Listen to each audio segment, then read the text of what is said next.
On the evening of May 10 at exactly 5 p.m. Indian Standard Time, India and Pakistan officially entered into a full and immediate ceasefire as confirmed by both the governments. The announcement came just as after Pakistan's Director General of Military Operations made a direct call to his Indian counterpart.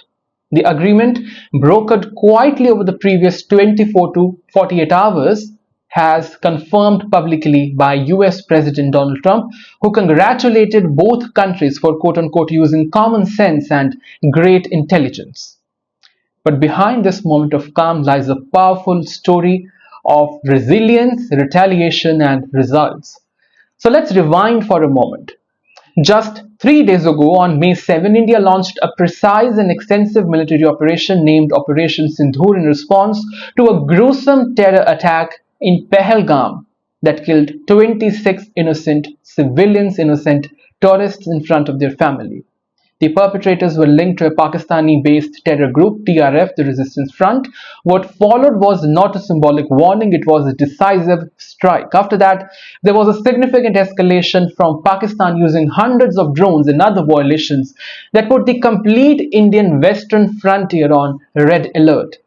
India not only neutralized the Pakistani attacks but also inflicted significant, serious damage to Pakistan and Pakistani military establishment. The ceasefire, let's be clear, is not a compromise. It is a consequence of India's clarity, military precision, and political will. India destroyed 9 key terror camps and struck 8 Pakistani Air Force bases with pinpoint accuracy. Targets included high-value assets in Rafiqi, Murid, Chakaba, Rahim Yar Khan, and Sukur, among many others targeted. These bases housed critical UAV and UCAV fleets and were an integral part to Pakistan's quick response military capabilities. But that's not all. India eliminated 5 high-profile terrorists, including Mudassar Khadain Khas, the Lashkar-e-Taiba handler linked to the 26/11 Mumbai attacks, and Hafiz Muhammad Zamil, brother-in-law of Masood Azhar and top recruiter for Jaish-e-Mohammed.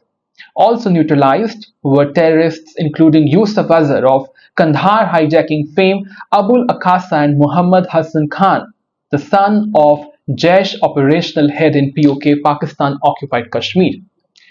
These were not just foot terrorists. They were the architects of terror, and now they are the pages of history books. The funerals, attended by senior Pakistan army officials, exposed the old age nexus between Pakistan's military and its terror machinery.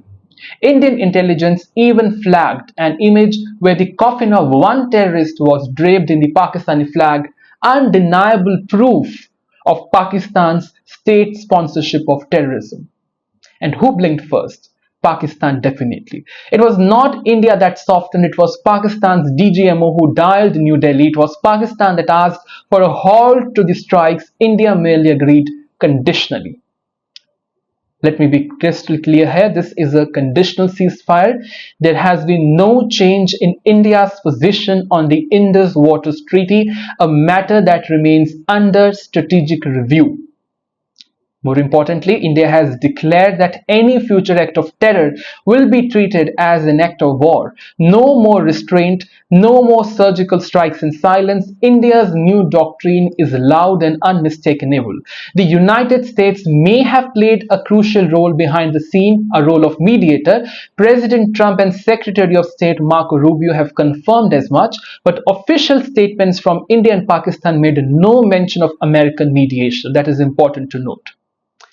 Foreign Secretary Vikram Misri simply stated the facts: ceasefire at 5 p.m. and India's anti-terror stance remains firm and uncompromising. But while we applaud the actions by the defense forces and the government, I want to share my viewpoint on the way the Indian media handled this whole crisis. While our armed forces were risking their lives to secure the nation, what were our media houses doing? They were running sensationalized graphics, peddling panic, and creating an environment of chaos. They competed on TRPs while Indian soldiers competed against time and danger. Instead of presenting India's narrative to the world, most newsrooms became echo chambers of hysteria and faults. Some anchors even try to dictate military strategies from their studios, often flashed unverified visuals, unknowingly amplifying Pakistan's misinformation campaign, misinformation propaganda. It was as if the real war was being fought in the studios and the Indian army was merely following anchor led commands. Dear viewers, this behavior isn't just shameful, it is dangerous. At a time when national unity and maturity were required, mainstream media chose madness. They chose madness. There must now be a serious conversation about guidelines or even legislation on how the media conducts itself under such conflicts of national interest. In contrast, Indian government bodies, including the Ministry of Defense and the Ministry of External Affairs, were quick and precise in debunking Pakistan's false propaganda machine. Whether it was fake casualty claim or doctored images, Indian government and authorities responded with evidence, speed and dignity. So the question is, where do we stand now? There is a peace, yes, but it is a guarded peace, a ceasefire that came at Pakistan's request to victory, that came through Indian precision. A moment of calm that came after Indian justice.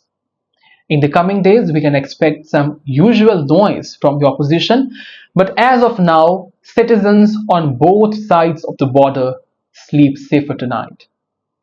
Let's never forget, this isn't just a military win, it is a message, one that says India will strike hard, India will speak last, and India will be heard.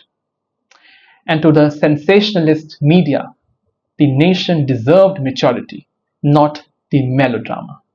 And we are very proud of the Indian Defence Forces.